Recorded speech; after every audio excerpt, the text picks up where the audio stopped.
નમસ્કાર વિદ્યાર્થી મિત્રો, મારા યુટ્યુબ ચેનલ પર તમારું હાર્દિક સ્વાગત છે। તો આજે આપણે કરવાના છીએ ભાગ 1 ચેપ્ટર નંબર 5માં પ્રવેશ જે તમારું છે એમાં દાખલા નંબર 9ને। તો તમને ખબર જ હશે કે આ જે 5મું ચેપ્ટર છે તમારું ભાગીદારનો પ્રવેશ, એમાંથી તમારે 8 માર્ક્સનો પૂછાય છે પરીક્ષામાં।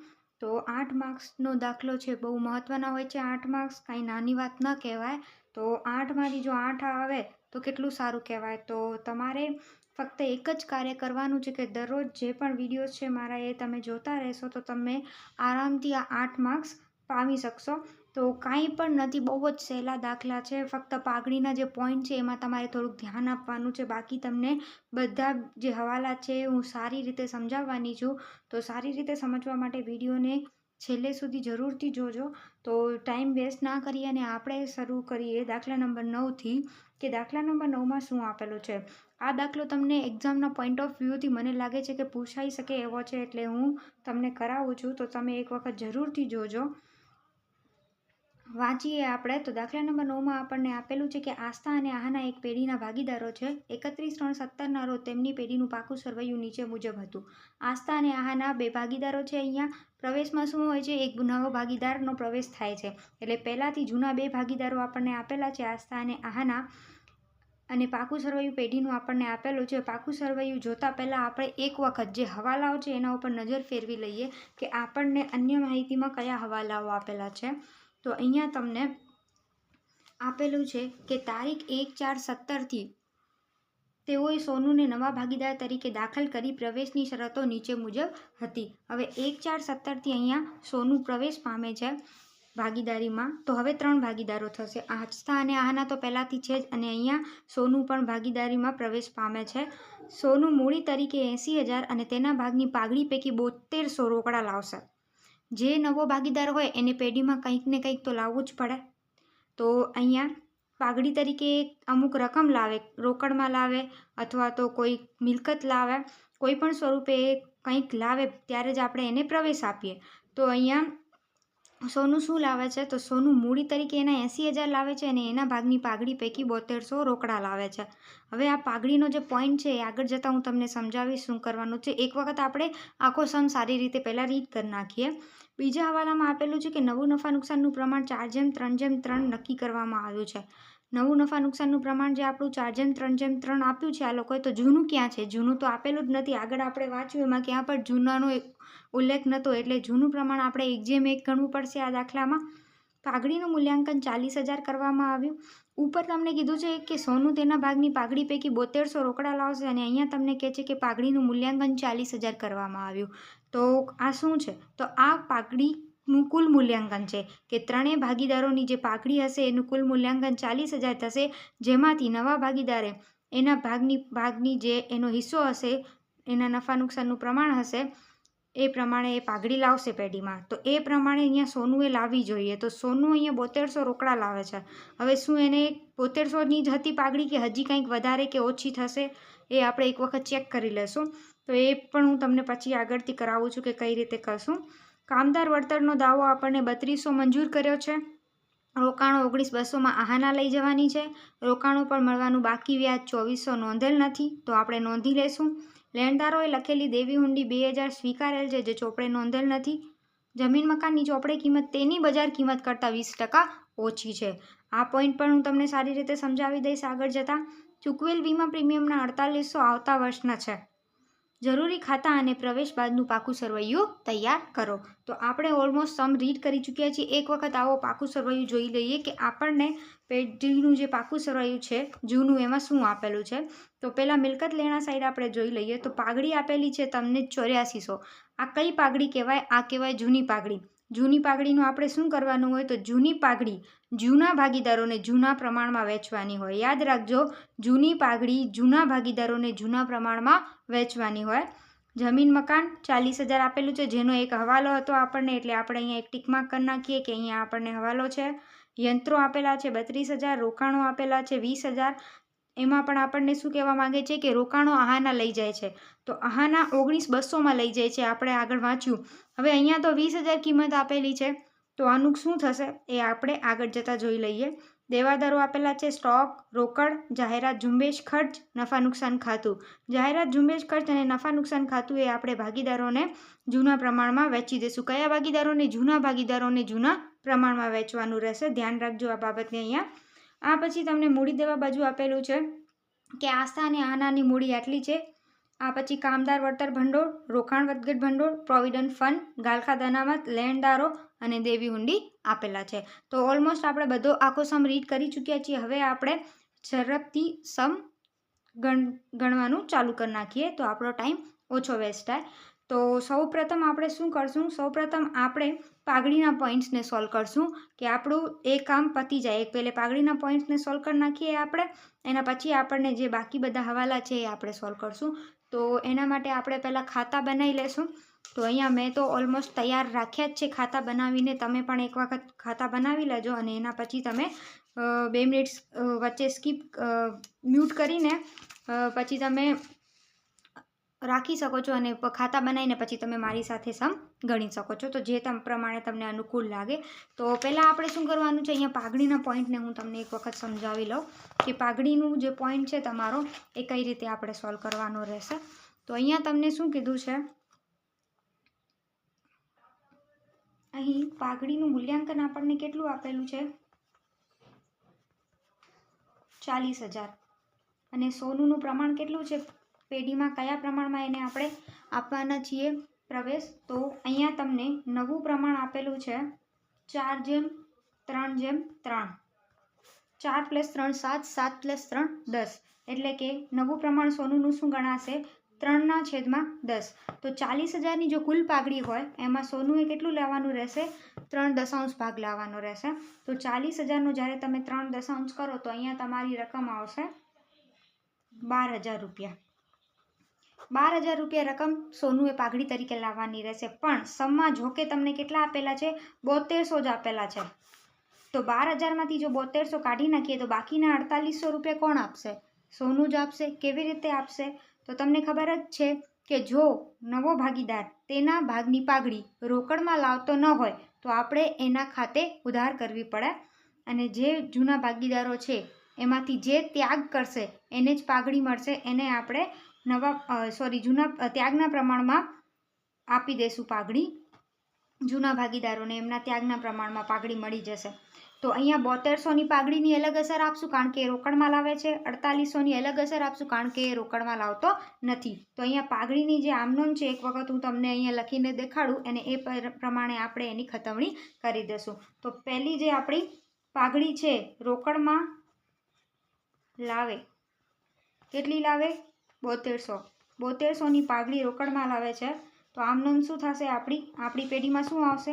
રોકડ ખાતે ઉધાર 7200 તે પાઘડીના પ્રીમિયમ ખાતે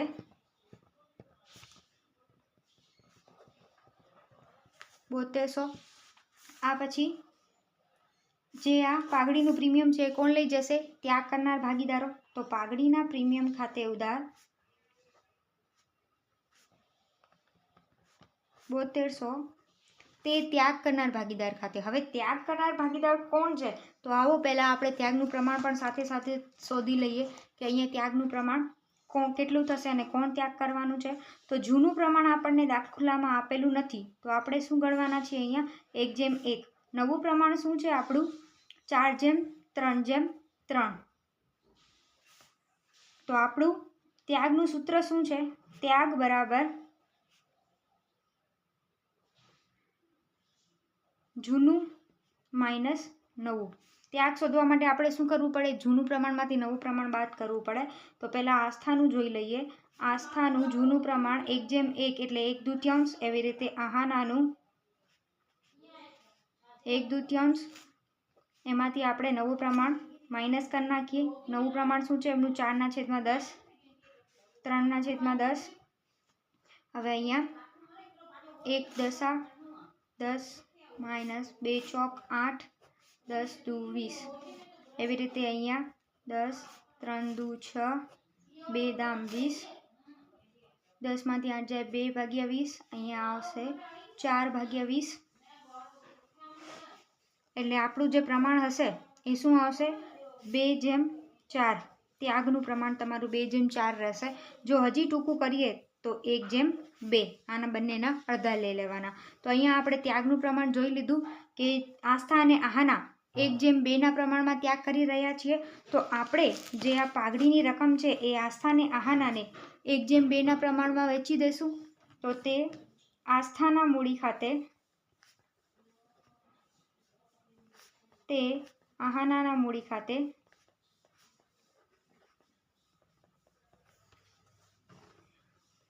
7200ની કુલ પાઘડી 1:2 પ્રમાણમાં વેચતા 7200ને આપણે 1:2 પ્રમાણમાં વેચીએ તો કેટલી રકમ આવશે આપણી? 2400 અને 4800. 7200 ગુણ્યા 1/3 એવી રીતે 7200 ગુણ્યા 2/3 કરશો એટલે અહીંયા તમને 2400 અને 4800ની રકમ મળી જશે. તો આ જે પાઘડી એ રોકડમાં ભાગીદાર લાવે છે એ આપણે આપી દઈશું. સાથે સાથે આપણે આની અસર પણ આપી દઈએ તો જેના કારણે આપણે પાછળથી ભૂલ ના પડે. તો આપણે જોયું કે 12000ની પાઘડીમાંથી 7200 રોકડમાં લાવે છે એની આમ નોંધ આપણે કરી દીધી છે. હવે આપણે એની ખતવણી પણ કરી લઈએ. તો ખતવણી કરી નાખીએ આપણે ભાગીદારોના મૂડી ખાતે.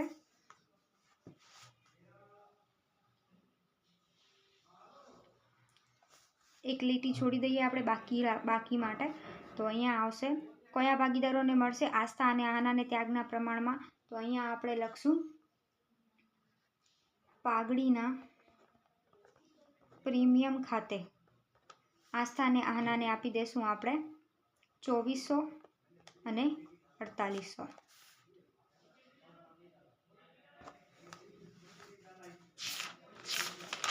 તો અહીંયા આપણે આમનોંધની અસર આપી દીધી. પહેલી આમનોંધ જે આપણી છે રોકડ ખાતે ઉધાર તે પાઘડીના પ્રીમિયમ ખાતે એની અસર આપી દઈએ. પાઘડીના પ્રીમિયમ ખાતે એવું કંઈ ખાતું છે નહીં આપણું, પણ રોકડ ખાતું છે. તો રોકડ ખાતામાં ઉધાર બાજુએ આપણે દર્શાવી દઈએ પાઘડીના પ્રીમિયમ ખાતે 7200.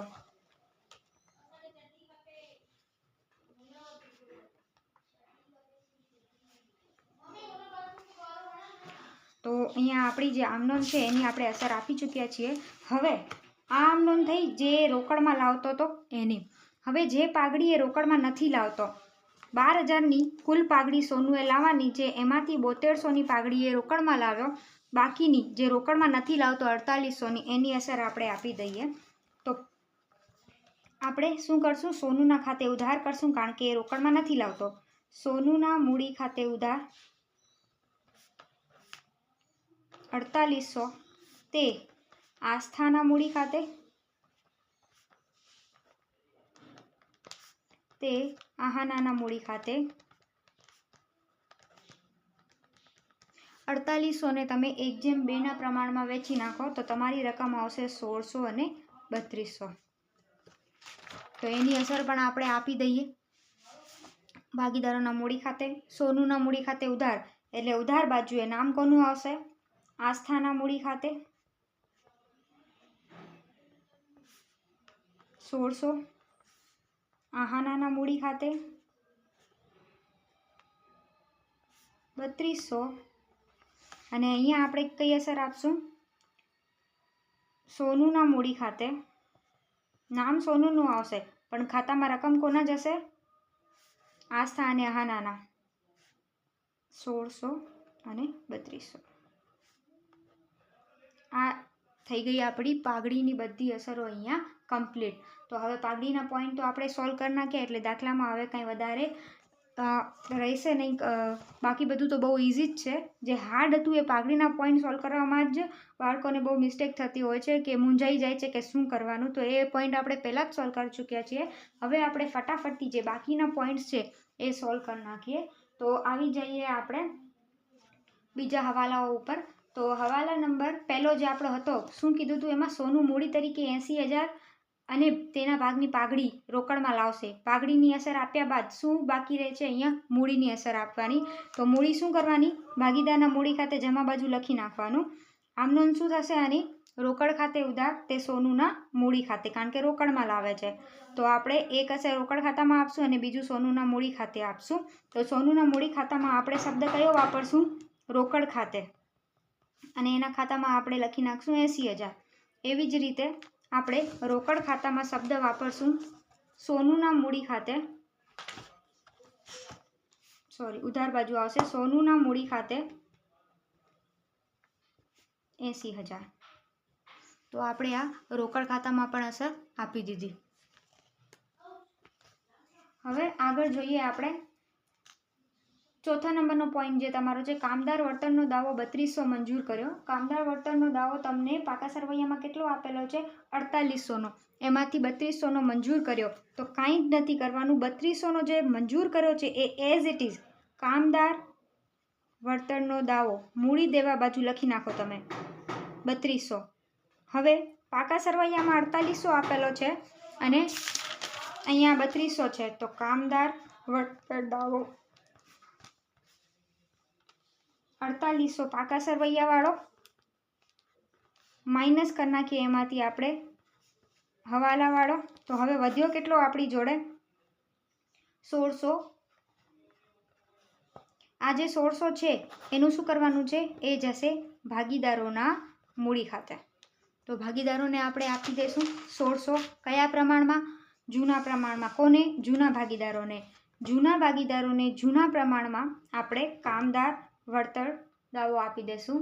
તો કામદાર વળતર ભંડોળ ખાતે 1:2 પ્રમાણમાં વેચી નાખો 1600 ને. 1:2 પ્રમાણમાં નહીં, 1:1 પ્રમાણમાં, કારણ કે આ લોકોનું જૂનું પ્રમાણ શું છે? 1:1. એટલે 1600ના 2 ભાગ કરતા જવાબ શું આવશે? 800 ને 800. આ પછી આપણને આપેલું છે રોકાણો 19,200માં આહાના લઈ જશે. તો રોકાણો 19,200માં આહાના લઈ જશે, પણ પાકા સરવૈયામાં તો રોકાણો 20,000ના છે. એનું કારણ આપણે શું કરશું કે રોકાણોની કિંમત 20,000 છે, આહાના 19,200માં લઈ જાય છે, તો બાકીના જે 800 છે એનું શું? આ તો નુકસાન થયું અમને. આ નુકસાન સામે આપણી પેઢી પાસે રોકાણ વધઘટ ભંડોળ છે, જેની સામે આ એડજસ્ટ થશે. તો રોકાણ વધઘટ ભંડોળ એના માટે જ હોય છે કે જો ભવિષ્યમાં આપણને રોકાણો પ્રત્યે કોઈક નુકસાન થાય તો આપણે એમાંથી રકમ કાઢી શકીએ છીએ. તો અહીંયા 800નો જે નુકસાન છે એ રોકાણ વધઘટ ભંડોળમાંથી આપણે કાઢી નાખશું, એટલે કે એટલી રકમ ઓછી થઈ જશે રોકાણ વધઘટ ભંડોળની, અને બાકીનું જે ભંડોળ વધશે એ જ ભાગીદારોને મળશે. તો અહીંયા દાખલામાં તમે જોઈ શકો છો કે તમને પાકા સરવૈયામાં રોકાણ વધઘટ ભંડોળ 1600 રૂપિયા આપેલું છે. પાકા સરવૈયામાં રોકાણ વધઘટ ભંડોળ 1600 આપેલું છે. એમાંથી નુકસાન થયું આહાના 19,200માં લઈ ગઈ એટલે 800નું નુકસાન થયું. 20,000ના રોકાણો હતા, 19,200માં આહાના લઈ ગઈ, 800નું અહીંયા નુકસાન થયું. આ નુકસાન બાદ કર્યા પછી હવે ફક્ત અમારી પાસે રોકાણ વધઘટ ભંડોળની રકમ કેટલી રહેશે? 800 રૂપિયા. આ 800 રૂપિયા આપણે જૂના ભાગીદારોને જૂના પ્રમાણમાં આપી દેશું. તો જૂના પ્રમાણમાં જૂના ભાગીદારોને આપણે અહીંયા આપી દઈએ. રોકાણ વધઘટ ભંડોળ ખાતે 1:1 પ્રમાણમાં 800 રૂપિયા વેચશું તો અહીંયા આવશે 400 બંને ભાગીદારોને. આ બાદ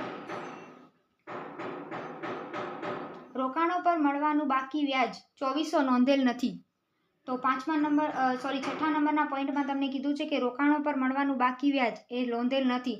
રોકાણો પર મળવાનું બાકી વ્યાજ પહેલાં તો આપણી પાસે માટે એક મિલકત ગણાશે, એટલે આપણે મિલકત લેણા બાજુ એક અસર આપી દઈએ. રોકાણોનું મળવાનું બાકી વ્યાજ 2400. હવે નોંધેલ નથી તો પુનઃમૂલ્યાંકન ખાતે અસર આવશે. કેમ કે મારી મિલકત વધી ગઈ, તમને ખબર જ નથી કે તમારે એક વ્યાજ પણ છે રોકાણોનું જે તમને મળવાનું છે. તો જો મિલકત વધે તમારી તો તમારે પુનઃમૂલ્યાંકન ખાતે બતાવવી જોઈએ.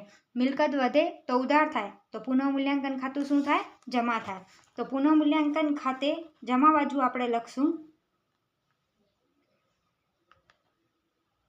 રોકાણોનું બાકી વ્યાજ 2400. આ પછી બે અસર આપી દીધી આપણે રોકાણોનું બાકી વ્યાજની. હવે આગળનો પોઈન્ટ છે કે લેણદારો પર લખેલી દેવી હુંડી 2000 સ્વીકારેલ છે જે ચોપડે નોંધેલ નથી. તો લેણદારોએ લખેલી દેવી હુંડી 2000 જેની ચોપડે નોંધ નથી થઈ, તો આપણે શું કરશું? ચોપડે નોંધ નથી થઈ તો કરી નાખશું. લેણદારો જ્યારે દેવી હુંડી સ્વીકારે એનું મતલબ લેણદારો ઓછા થઈ જાય, પણ આપણે તો નોંધ્યા જ નથી તો આપણે અહીંયા બાદ કરવા પડશે.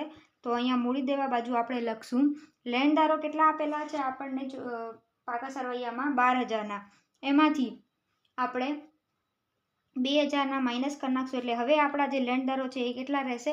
ફક્ત 10,000ના. અને બીજી અસર શું આવશે કે દેવી હુંડી આપણી વધી જશે. દેવી હુંડી જૂની કેટલી આપેલી છે પાકા સરવૈયામાં? 6,000ની, પ્લસ જે આપણે નોંધી નથી હવે નોંધી નાખીએ 2,000, તો હવે આપણી દેવી હુંડી કેટલી થઈ જશે? 8,000. તો 6,000 પ્લસ 2,000 8,000. એક અસર દેવી હુંડીમાં, એક અસર લેણદારોમાં. આવી રીતે અહીંયા દેવી હુંડીની જે નોંધ નથી થઈ એની 2 અસર આપણે આપી દીધી છે. આગળ આપણે જોઈએ જમીન મકાનની ચોપડે કિંમત તેની બજાર કિંમત કરતાં 20% ઓછી છે. હવે જમીન મકાનની કિંમત આપણે જોઈએ તો જમીન મકાન પાકા સરવૈયામાં આપણને આપેલું છે જમીન મકાનની કિંમત છે 40,000 રૂપિયા. આ કઈ કિંમત છે? ચોપડે કિંમત આપેલી છે. આપણને શું કહે છે કે ચોપડે કિંમત બજાર કિંમત કરતાં 20% ઓછી છે. હવે તમારે યાદ રાખવાનું કે જેના કરતાં કે એને તમારે 100 ધરવાના. તો બજાર કિંમત જો અમારી 100 હોય તો ચોપડે કિંમત શું હોય? તો અહીંયા ઓછી કીધી છે તમારે એટલે 100માંથી તમારે બાદ કરી નાખવાના. જો વધુ કે તો તમારે 100માં પ્લસ કરી નાખવાના. તો ચોપડે કિંમત અહીંયા 20% ઓછી છે તો 100માંથી 20 કાઢી નાખીએ આપણે તો કેટલી આવશે ચોપડે કિંમત? 80% આવશે જો બજાર કિંમત 100% હોય તો. તો હવે ચોપડે કિંમત તમને દાખલામાં આપેલી જ છે 40,000. તો આપણે અહીંયા કરશું કે 80% ચોપડે કિંમત પ્રમાણે કિંમત છે 40,000. તો અમને બજાર કિંમત જોઈએ છે કે 100% પ્રમાણે કેટલી થશે? કારણ કે ચોપડે કિંમત તો 20% ઓછી દેખાડે છે તો કેટલી છે આપણે શોધવી પડશે. તો 100 × 40,000 ભાગ્યા 80 કરશું આપણે. તો અહીંયા આપણી કિંમત આવશે 50,000. તો જમીન મકાનની કિંમત છે એ એકચ્યુઅલીમાં 50,000 છે. આપણે બજાર કિંમત કરતાં ઓછી ચોપડે કિંમત બતાવી છે. તો હવે વધુ બતાવી દઈએ. હવે જે 40,000 કિંમત હતી આ 50,000 100% પ્રમાણે થાય તો અહીંયા શું થયું? આપણને 10,000નો ફાયદો થયો. તો ફાયદો ક્યાં બતાવાય? પુનઃ મૂલ્યાંકન ખાતે જમા બાજુએ. કારણ કે પુનઃ મિલકત વધે તો પુનઃ મૂલ્યાંકન ખાતું જમા થાય. તો પુનઃ મૂલ્યાંકન ખાતે આપણે લખશું જમીન મકાન ખાતે 10,000 જે તમારી વધી. અને બીજી અસર ક્યાં આવશે? મિલકત લેણા બાજુ. હવે જમીન મકાનની કિંમત કેટલી ગણાશે? 40,000 નહીં ગણાય. હવે કેટલી ગણાશે? 50,000. તો આ અસર આપી દીધી આપણે. આગળ આપણને આપેલું છે ચૂકવેલ વીમા પ્રીમિયમના 4800 આવતા વર્ષના છે. જે આપણે વીમા પ્રીમિયમ ચૂક્યું એ આવતા વર્ષ માટેનું છે. તો આવતા વર્ષ માટેનું શું ગણાય? અગાઉથી ચૂકવેલ ગણાય. તો અગાઉથી ચૂકવેલ આપણી શું છે? મિલકત. તો મિલકત લેણા બાજુ લખી નાખીએ આપણે અગાઉથી ચૂકવેલ વીમા પ્રીમિયમ ખાતે 4800. એક અસર અહીંયા આવી ગઈ આપણી. અને બીજી અસર જે આપણી છે એ આવશે પુનઃ મૂલ્યાંકન ખાતે. કારણ કે એક પણ આપણી અગાઉથી ચૂકવેલ મિલકત વધી ગઈ કે આપણે ભવિષ્યમાં ચૂકવવી નહીં પડે. આપણે પહેલાંથી ચૂકવી દીધી છે. તો અગાઉથી ચૂકવેલ વીમા પ્રીમિયમ ખાતે 4800. તો ઓલમોસ્ટ બધી અહીંયા આપણે જે હવાલાઓ આપેલા હતા એની અસર આપી ચૂક્યા છીએ. હવે આપણે એક વખત પાકા સરવૈયાની બધી વસ્તુઓને ગોઠવી દઈએ ખાતાઓમાં તો અહીંયા આપણો દાખલો આગળ વધી શકે. તો સૌથી પહેલાં મિલકત લેણા બાજુ આવી જાઓ. મિલકત લેણા બાજુ તમને આપેલી છે જૂની પાઘડી. જૂની પાઘડીનું શું કરવાનું? જૂની પાઘડી જૂના ભાગીદારોને જૂના પ્રમાણમાં વેચી દેવાની. તો જૂના પ્રમાણમાં જૂના ભાગીદારો કોણ છે? આસ્થા અને આહાના. એમને જૂના પ્રમાણમાં વેચી દો. કઈ બાજુ આવે જૂની પાઘડી? ઉધાર બાજુએ. કેમ ઉધાર બાજુએ? કારણ કે એની આમ નોંધ શું થાય? આસ્થા અને આહાનાના મૂડી ખાતે ઉધાર તે પાઘડી ખાતે. જૂની પાઘડી જે હોય એનું ખાતું આપણે બંધ કરીને જે જૂના ભાગીદારો છે એને આપી રહ્યા છીએ. એટલે અહીંયા ભાગીદારોના મૂડી ખાતે ઉધાર બાજુએ આવશે અને પાઘડીનું ખાતું અહીંયા બંધ થઈ જશે. તો અહીંયા આપણે લખશું પાઘડી ખાતે. કાઉન્સમાં તમને દર્શાવવું હોય તો તમે જૂની કરીને લખી શકો છો. આસ્થા અને આહાનાને જૂના પ્રમાણમાં એટલે 1:1 પ્રમાણમાં પાઘડી આપી દઈએ. કેટલી પાઘડી છે? 8400. 8400ના 2 ભાગ કરીએ આપણે તો કેટલા થશે? 4200 આસ્થા અને આહાનાને મળશે. આ પછી જમીન મકાનનો પોઈન્ટ સોલ્વ કરી નાખ્યો આપણે. યંત્રો આપેલા છે 32,000ના. કાંઈ નથી કરવાનું. એઝ ઇટ ઇઝ આપણે પાકા સરવૈયામાં યંત્રો લખી નાખશું. યંત્રો 32,000. આ પછી રોકાણો આપેલા છે આપણને 20,000ના. રોકાણોનો પોઈન્ટ તો તમે સોલ્વ કરી જ ચૂક્યા છો. પછી છે દેવાદારો 25,200ના, તો દેવાદારોને પણ કાંઈ નથી કરવાનું, એઝ ઇટ ઇઝ લખી નાખો. દેવાદારો 25,200. આ બાદ સ્ટોક આપેલો છે 14,400, મિલકત લેણા બાજુ લખી નાખીએ. સ્ટોક 14,400. રોકડ આપેલી છે 16,000. હવે રોકડનું શું કરવાનું છે? તો રોકડની બાકી એના ખાતામાં લખવાનું છે, કારણ કે અહીંયા આપણે ખાતું બનાવ્યું છે. તો બાકી આગળ લાવ્યા 16,000. આ બાદ જાહેરાત ઝુંબેશ ખર્ચ. જાહેરાત ઝુંબેશ ખર્ચને મેં શું કીધું હતું શરૂઆતમાં તમને, કે જૂના ભાગીદારોને જૂના પ્રમાણમાં વેચી દેશો. તો ઉધાર બાજુએ આપણે લખશું જાહેરાત ઝુંબેશ ખર્ચ ખાતે. એવી જ રીતે નફા નુકસાન ખાતું પણ આપણે આપી દઈશું, એટલે નફા નુકસાન ખાતે જાહેરાત ઝુંબેશ ખર્ચ છે 3200. જૂનું પ્રમાણ છે 1:1, એટલે 1600 બંનેને મળશે. આ પછી નફા નુકસાન ખાતું 4,000 આપેલું છે, એટલે બંનેને 2,000 મળશે. આ બાદ મૂડી દેવા બાજુ આવી જાઓ. તો સૌથી પહેલાં ભાગીદારોની મૂડી આપેલી છે આસ્થા અને આહાનાની, તો કોપી મારી દઈએ આપણે. ભાગીદારોના મૂડી ખાતે બાકી આગળ લાવ્યા 76,000 અને 48,400. આ બાદ કામદાર વર્ધક ભંડોળ, રોકાણ વધઘટ ભંડોળ એ આપણે સોલ્વ કરી ચૂક્યા છીએ. પ્રોવિડન્ટ ફંડ એ પેઢીનું દેવું છે, ભાગીદારો વચ્ચે વહેંચાય નહીં. તો પ્રોવિડન્ટ ફંડ જે છે એઝ ઇટ ઇઝ આપણે લખી નાખીએ પાકા સરવૈયામાં 6400. આ પછી ગાલખાત અનામત. ગાલખાત અનામત પણ તમે લખી શકો છો જેમ છે આપેલી એમને એમ. ગાલખાત અનામત 8,000 રૂપિયા. લેણદારો અને દેવી હુંડી તો આપણે પહેલાંથી જ સોલ્વ કરી ચૂક્યા છીએ. તો અહીંયા આપણે બધા પોઈન્ટ્સ અને પાકું સરવૈયું ગોઠવી દીધું છે. તો હવે આપણે ફક્ત ખાતા બંધ કરવાના રહેશે. તો સૌથી પહેલાં આપણે કયું ખાતું બંધ કરશું? તો સૌથી પહેલાં આપણે પુનઃ મૂલ્યાંકન ખાતાને બંધ કરશું. તો પુનઃ મૂલ્યાંકન ખાતે ઉધાર બાજુએ તો કશું જ નથી, જમા બાજુએ જે રકમો આપેલી છે એનો ટોટલ કરી નાખીએ. 2400 + 10,000 + 4800, એટલે અહીંયા થશે તમારા 17,200. 17,200. બાકી આગળ લઈ ગયા બંને બાજુ 17,200 લખી નાખ્યા આપણે. હવે આ શું છે? પુનઃ મૂલ્યાંકન ખાતે નફો છે. નફો કોને મળશે? જૂના ભાગીદારોને. તો મૂડી ખાતે આપણે શિફ્ટ કરશું નફાને, એટલે અહીંયા લખશું મૂડી ખાતે નફો આસ્થા અને આહાના. 17,200 આપવાના છે આપણને. કયા પ્રમાણમાં? જૂના પ્રમાણમાં. તો જૂનું પ્રમાણ 1:1 છે, એટલે 17,200ના 2 ભાગ કરી નાખો, તો 8600 આવશે બંનેને.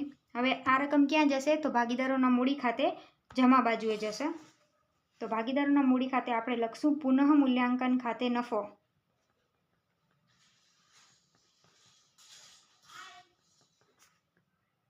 8600.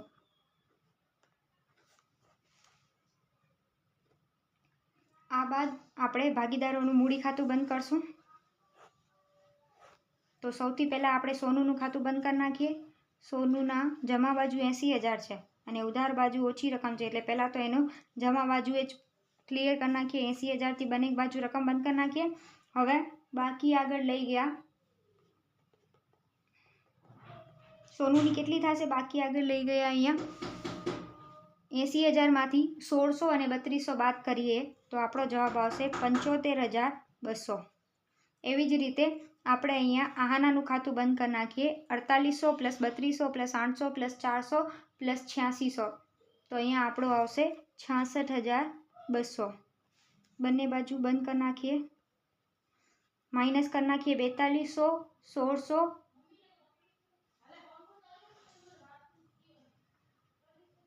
2000. હજી એક પોઈન્ટ રહી ગયો. રોકાણો જે આહાના લઈ જાય છે એની નોંધ તો આપણે અહીંયા કરી જ નથી. રોકાણો ખાતે રોકાણ વધઘટ ભંડોળની અસર આપી દીધી, પણ જે રોકાણ 19,200માં આહાના લઈ ગઈ એ આપણે અહીંયા દર્શાવ્યા નથી, તો દર્શાવી દઈએ.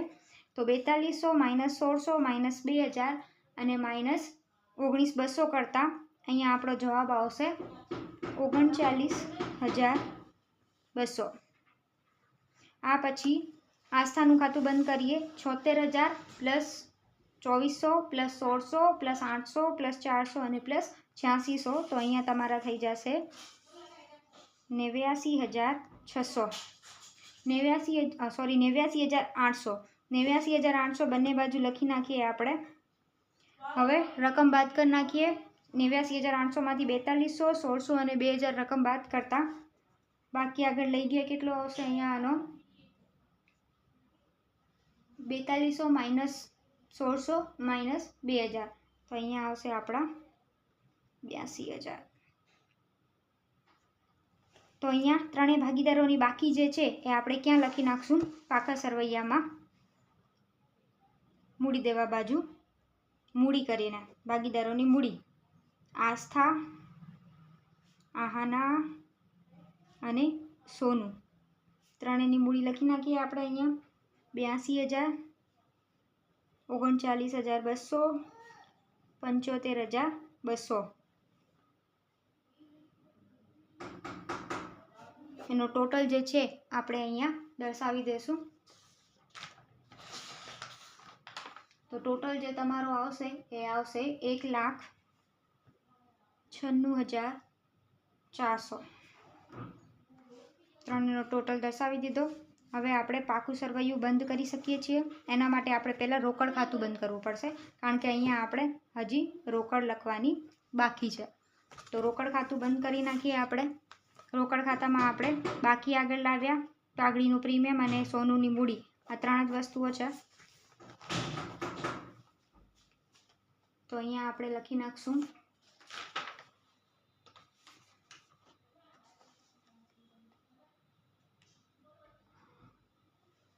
1,03,200 ટોટલ.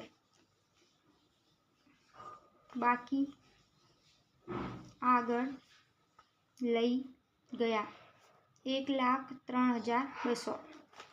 તો 1,03,200 આપણે અહીંયા દર્શાવી દઈએ. હવે પાકું સરવૈયું બંધ કરી નાખીએ અને આ બંને બાજુ જે છે પાકા સરવૈયાની એનું ટોટલ સેમ આવવું જોઈએ. તો આપણે ગણેલો દાખલો સાચો થશે. તો તમે જો સમને સારી રીતે સમજ્યા હશો તો 99.99% તમે એક્ઝામમાં પાકું સરવૈયું ટેલી કરી શકશો. તો અહીંયા આપણે લખી નાખીએ.